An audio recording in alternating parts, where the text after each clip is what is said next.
ქრისტე აღდგა ქრისტე აღდგა ქრისტე აღდგა სახელითა მამისათა და ძისათა და წმინდისა სულისათა ჩვენთან არს ღმერთს ყველას გილოცავთ დღევანდელ დღეს ღმერთმა მრავალს დაგასწროთ თქვენ და სრულიად საქართველო ამინ დღევანდელი სახარება განო და ძმანო ძალიან საკვირველ ამბებს მოგვითხრობს საკვირველს ეხლა ვიღაცა ალბათ ჩათვლის ის რომ ბრმას რომ თვალი აღეხილება საკვირველია მაგრამ ვიფიქრობ რომ ამაზე უფრო დიდი საკვირველი ამბები წერია შიგნით ეხლა შეიძლება გაჩნდეს ესეთი თამამი კითხვა რომ როგორ თვალის სახელაზე უფრო საკვირველი რა შეიძლება იყოს მაგრამ გეტყვით რომ არის ნამდვილად თვალის სახელაზე უფრო დიდი საკვირველი ის არის რომ თვალახელილი ადამიანი ვერ ხედავს სინათლეს ასეთი გახლავთ დღევანდელი სახარების აი ეს შინაარსი რომ წარმოიდგინეთ ადამიანები რომლებიც ხედავენ გონიათ რომ ხედავენ სინამდვილეში ვერაფერსაც ვერ ხედავენ და ადამიანი რომელიც ვერ ხედავს იმიტომ რომ დაბადებიდან მას თვალები არ აქვს ამ სიტყვის სრული მნიშვნელობით პირდაპირ გაგებით ვამბობ ამას იმიტომ რომ არსებობს გარდამოცემა რომ ეს იყო ბრმა არა ისე რომ თქვათ დაიბადა და თვალებში რაღაც პრობლემა ჰქონდა და ბრმა იყო არა ეს იყო ადამიანი რომელსაც თვალი საერთოდ არ ჰქონდა ეს იყო ადამიანი რომელსაც ლოყა და შუბლი გაერთიანებული ჰქონდა და თვალის ფოსოებიც კი არ ჰქონდა საერთოდ არანაირი აი სახეზე ასეთი სიბრძნე იყო შეგიძლიათ ესე თუ შეგიძლიათ წარმოიდგინოთ ასე ამბობენ ამის შესახებ და სასწაული არის პირველი ის რომ ქრისტე მაცხოვარს ხან რომელი რაღაც გაჭირვებაში მყოფი ეთქვის დამეხმარეო ხან მოციქულები ეთქვიან დაეხმარე და გაუშვიო ხან თვითონ მაცხოვარი ეთქვის აი ითხოვს დახმარებას და მოიყვანე აქ არაფერი მსგავსი არ არის ქრისტე თვითონ მიდის მასთან და მაშინვე გაჩნდება პირველი კითხვა მოციქულებში ვინ სწოდა ამან თუ ამის მამშობლებმა რომ ბრმად დაიბადა ასეთი რომ დაიბადა ბრმად შეიძლება ბევრი დაბადებული იყო ან დაბრმავებული იყო ეს ძალიან გავრცელებული დაავადება იყო აღმოსავლეთში იმ უდაბნო სიცხის და მოუფრთხილებლობის გამო მაშინ ხომ არ იყო ასეთი ჰიგიენური პირობები და თვალები უზიანდებოდათ ადამიანს მაგრამ ეს რომ დაიბადა ასეთი მას შემდგომ ტაძრის კართან იჯდა იმიტომ რომ მაშინდელი ბრმა ადამიანი აბსოლუტურად აი უნდა წარმოიდგინოთ ასეთი რა რომ დღეს შეიძლება წერა-კითხვაც ისწავლოს და რაღაცი დაასაქმო კიდე შეიძლება ადამიანი შემოსავალი გაუჩნდეს მაშინ ბრმას ამას ვერ გაუკეთებდა ერთადერთი გზა რომ მას ეცოცხლა უნდა მჯდარიყო სადმე და მოწყალების იმედად ყოფილიყო და ზის ეს ადამიანი ტაძართან და ყველა იცნობს მას ყველა იცნობს იმიტომ რომ განა ბევრი გინახავთ თქვენ ადამიანი რომელსაც თვალი საერთოდ არ აქვს დაზიანებული გასაგებია თვალი რომ საერთოდ არ აქვს ამიტომ მოციქულების ეს შეკითხვა რომ ვინ სწოდა ამან თუ ამის მამშობლებმა ესეც საკვირველი ამბავია მინდა გითხროთ იმიტომ რომ ამას როდის უნდა შეეცოდა რომ დაიბადა უკვე ბრმა იყო დაბადებამდე თუ არსებობდა სადმე ჩვენთვის არის ეს დამალული ან მის მამშობლებმა თუ შესწოდეს შვილი აგებს პასუხს მშობლების გამო აი ამ ორივე კითხვას პასუხს ცემს მაცხოვარი და კიდე მესამე კითხვას სულთა გადასახლების შესახებ დღეს ძალიან რომ პოპულარული არის ეს სწავლება არავით არის მსგავსი არც ამან და არც ამის მამშობლებმა არამედ რათა გაცხადდეს მასზე დიდება ღვთისა აქაც შეიძლება კანონიერი კითხვა დაისვას ესე იგი ღვთის დიდება რო გაცხადდეს მე ასე უნდა დავიტანჯო ამ შემთხვევაში იმ ბრმამ შეიძლება იკითხოს არა ჩემო ძვირფასებო ეს ასე არ არის ღვთის დიდება ცხადდება მასთან ვინც ეძებს ღმერთს და ეს ბრმა ადამიანი მიუხედავად იმისა რომ არა მარტო ბრმა საერთოდ თვალები არ გააჩნია ის ღმერთის მაძიებელი კაცია და იპოვის კიდეც და იპოვის ისი არა რომ თვითონ ხელის ცეცებით მიაგნოს სადმე ღმერთი თვითონ მოდის მასთან და თვითონ მას ეუბნება რომ აი ეხლა შენ უნდა შეასრულო ის სიტყვა რომელსაც მე გეტყვი და მოხდება ასეთი რამ ძირს აიღებს მიწის მტვერს და ანერწყავს მას მოზელს თავის ხელში და დაადებს იმ ადგილას სადაც მას უნდა ქონოდა თვალები ეხლა წადი და დაიბანე იმ წყაროში, რომელსაც სილოამი ქვია, მოვლინებულად ითარგმანება ეს სილოამი. და წავა მართლაც ეს ბრმა, დაიბანს და თვალები აეხილება და ყველაფერს დაინახავს. აი ეხლა შეკითხვა მაქვს ასეთი. როგორ ღმერთს რაში დასჭირდა ეს ყველაფერი? ჩვენთვის შესახსენებლად დაჭირდა. თუ კი შენ ადამიანო იმისი გჯერა, რომ მან ერთი სიტყვით შექმნა სადა დედამიწა, შექმნა ისეთი საოცრებები, რომ არასდროს არ ირღვევა კანონზომიერება, მზე როდის უნდა ამოვიდეს და მთვარე როდის უნდა ჩავიდეს. ეს კანონზომიერება რომ დაირღვეს, დედამიწაზე სიცოცხლე გაქრება, აღარაფერი აღარ დარჩება. ამ კანონზომიერებას ემორჩილება დღემდე თითოეული ბუნების წესი და კანონი. ამ კანონზომიერებას ემორჩილება ცხოველი თუ ფრინველი. აი საოცრებებს მოისმენთ, დღეს ხომ აღარ არის ეხა ვიღაცისთვის გამოუკვლეველი, შეგიძლიათ ტელევიზორში უყუროთ ხოლმე დოკუმენტურ გადაცემებს აჩვენებენ. ეხლა როგორ შეიძლება მოიფიქრო ის, რომ კოდალას თავის თავში რომ ტვინი აქვს, ის ტვინი ჟელეში დევს, იმიტომ რომ უკაკაკუნებს ის არ დაემართოს, რა ქვია, ტვინის შერყევა. და ყანჩას კიდე კუჭის საყლაპავი პირდაპირ ისე აქვს მიერთებული, რომ თევზს ძალიანად რო ყლაპავს, იმის მონელება რო არ გაუჭირ. ანუ ამას ყველაფერს რომ ქმნიდა, სიბრძნით რომ ქმნიდა ღმერთი და არავითარი ევოლუცია მაშინ არ მომხდარა, რომ რაღაცა ეს თითქოს წარმოიშვა ეს აფეთქების შედეგად, შეუძლებელია ჩემო ძვირფასებო, ევოლუცია თუ მაშინ მოხდა, ახლაც უნდა ხდებოდეს, შეგიძლია ეზოში წყალი დააგუგო ან სადმე ოთახში და დააკვირდე კარგად, როგორი სიცოცხლე განვითარდება შიგნით და ყველაფერში ამაში დარწმუნდები. და თუ ამ სიბრძნის გრჯერა, და თუ იმის გრჯერა, რომ ღმერთმა შექმნა ადამიანი ყველაფერი აი ამ ქმნილების შემდგომ, რა გასაკვირია ის, რომ ეხლა თვალებს ქმნის და თვალებს ქმნის შენთვის შესახსენებლად, რომ შენ კვლავ გაგახსენდეს, რომ მისგან არის ყველაფერი და ეს არის ის, ვინც ეს ქმნილება განა მონაწილეობა მიიღო, რომ დაავალ. არა, ეს არის ის ღმერთი, რომელიც ნებაც იყო ქმნილება და რომელმაც შექმნა იესო ქრისტე. რადგანაც მასაც თურმე იგივე შეუძლია თიხისგან გამოძერწოს და არარსებული თვალები გააკეთოს თიხისგან, რომელიც ამეთვალდება, ამოქმედდება და ჩვეულებრივად ხედვას დაიწყებს, ისევე როგორც ჯანსაღი ადამიანის თვალები. აი ეს ყველაფერი, რა თქმა უნდა, ეს მოქმედება ამას ემსახურება და არა იესო ქრისტეს სისუსტეს, თითქოს რომ რაღაცა ვინმეს დაკნინება უნდოდა, ან მისი დიდების გამოცხადება ასე უნდოდა. მაგრამ თვალის სახელაზე უფრო მეტად დიდი საკვირველი და სასწაული იცით რა არის, რაც მე უკვე გითხარით, რომ კიდე რამდენიმეს დავასახელებ. არის ის, რომ მაშინ კი არ აეხილა თვალები, როდესაც ღმერთმა მას მოზილა თიხა და დაადო იმ ადგილას, სადაც თვალები უნდა ქონოდა. თვალები მას მაშინ აეხილა, როდესაც რაც ღმერთმა უთხრა ის რომ შეასრულა. აბა დაფიქრდით თუ არ არის ასე? მოზილა, დაადო და ეუბნება, წახვალ დაიბან სილოამში და აგეხილება თვალები. ეს ადამიანი უსიტყვოდ ყოველგვარი პრეტენზიის გარეშე ან რას აკეთებ, როგორ არა მიდის დაიბანს და აეხილება თვალები.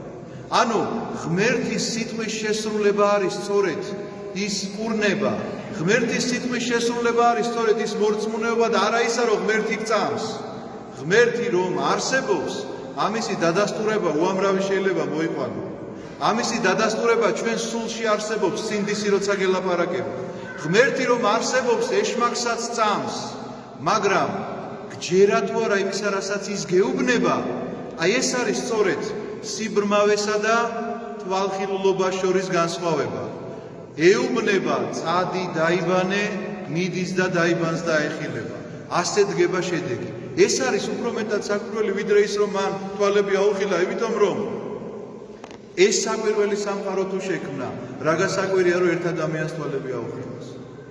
კიდე უფრო დიდი საკვირველება იცით რა არის? ამ ადამიანს, ამ ყოფილ ბრმას უკვე დაიბარებენ საზოგადოების მაშინდელი რჩეული ნაწილი. დაიბარებს და ეკითხებიან მას, რომ როგორ მოხდა შენი თვალისადმი. ეს ადამიანი პატიოსნად ყვება, ჯერ უჭირთ მისი ცნობა, იმიტომ რომ ეხა თვალი რო საერთოდ არ ქონდა და უცბად თვალი გაჩნდა, ბუნებრივია მისი გარეგნობა შეიცვალა და ამიტომაც გამოიძახეს მისი მშობლები, რომ დაედასტურებინა, ნამდვილად თქვენი შვილია, კი ბატონო ნამდვილად ჩვენი შვილი. როგორ ხედავს? არ ვიცით ბატონო, ვიცით რომ დაიბადა თვალების გარეშე, ახლა ხედავს. ახლა დაკითხვა მიდის ამ ადამიანისა. როგორ აგეხილა თვალი? მოვიდა ვინმე იესო ყვება, მოზილა თიხა, დამადო თვალებზე, წავედი დავიბანე სილოამში და ამეხილა თვალი. ესენი ეუბნებიან, რადგანაც შაბათი დღეაო და მან თიხა მოზილაო, არ შეიძლება ეს კაცი წმინდა იყოს. არ არის ეს საკვირველი ამბავი? უფრო მეცაც გეტყვით.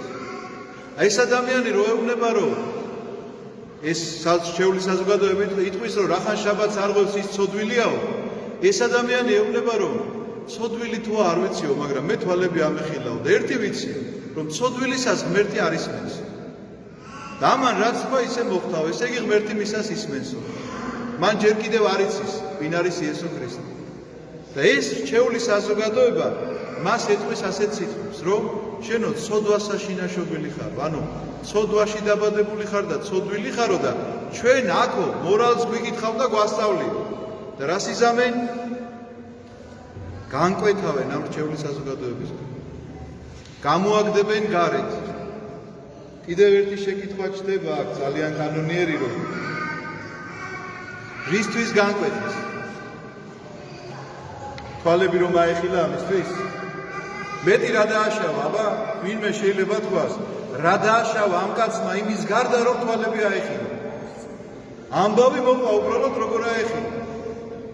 მაგრამ პრობლემა რა არის, იცით რომ ამ რჩეული საზოგადოების პრობლემა სწორედ ეს გახლავთ, რომ თუ ესენი დაიჯერებენ იმას, რასაც ეს ბრმა ყვება, მაშინ ისიც უნდა დაიჯერონ, რასაც ის ეუბნება თვალის ამხელელი ვინც არის. მაგრამ იმას თუ დაიჯერებ, მე ასეთ კომფორტში ვეღარ იცხოვრებ, როგორშიც ახლა ცხოვრობ.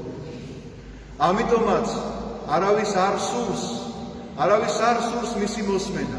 ყველა იტყვის, რომ ჯერ ადამ წამს, რომ არსებობს, მაგრამ მისი მოსმენა ამ აღიარებიდან ძალიან ნაკლებ პროცენტს შეუძლია და ნაკლებს აკეთებს. ამიტომაც ჩემო ძვირფასებო, საკვირველი არ არის ეს, თვალის სახელაზე უფრო დიდი საკვირველება არ არის, რომ საზოგადოების წევრობიდან მოკვეთავენ ადამიანს მხოლოდ ერთი მიზეზის გამო, რომ მას თვალი აეხილა, გეგონება დააშავა რაღაცა. ნუ ვიქნებით ასეთი საზოგადოების წევრები, რომლებსაც არ სჯერათ ღვთისასწაულებისა. ნუ ვიქნებით ასეთი საზოგადოება, რომელსაც არ სჯერა ცოდვილის გამოსწორებისა, იმიტომ რომ მეუბნებიან, ცოდვასა შინაშობილ ხარ და ჩვენ როგორ უნდა გვასწავლო. თუ არ გჯერა იმისა, რომ ცოდვილის გამოსწორება შეუძლია, ეკლესიაში საქმე არ ქონია, ქრისტეს საერთოდ არ იცნო. ნუ ვიქნებით ის საზოგადოება, რომელსაც არ სჯერა, რომ ცოდვათა მოტევება არსებობს. ნუ ვიქნებით ის საზოგადოება, რომელსაც არ გვჯერა საკუთარი თავისაც, რომ სინანულით შეგვიძლია მივიდეთ ქრისტესთან და ქრისტე ჩვენში შემოვიდეს. და ნუ ვიქნებით ის საზოგადოება, რომელსაც საკუთარი შვილებისა არ სჯერა კიდევ, მომავალი თაობისა არ სჯერა. მე მჯერა და მწამს, რომ მყავს გადასარევი, კარგი მომავალი თაობა. ნამდვილი საზოგადოების წევრები, რომლებიც თავის სიტყვას ამბობენ და იტყვიან ყოველთვის იქ, სადაც საჭიროა. და ვიყოთ ის საზოგადოება, რომლებიც ვიქნებით რწმენით და სიყვარულით და შევხედავთ ყველას ასე, რომ ადამიანო გქონდა სინანული, ესე იგი გამოსწორდი, ესე იგი უკეთესი ხარ. რადგანაც შეინანე, ესე იგი ღმერთთან ხარ. გქონდა, ესე იგი შეხება რაღაცა იესო ქრისტესთან, იმაზე უკეთესი გახდი, ვიდრე გუშინ იყავი. გქონდა გუშინ თვალდახუჭული გიჯექი, მაგრამ დღეს აგეხილა ეს შენი თვალი, სწორედ იმით, რომ ქრისტე შეეხო შენს გულს. აი ესეთი უნდა იყოს ჩვენი დამოკიდებულება.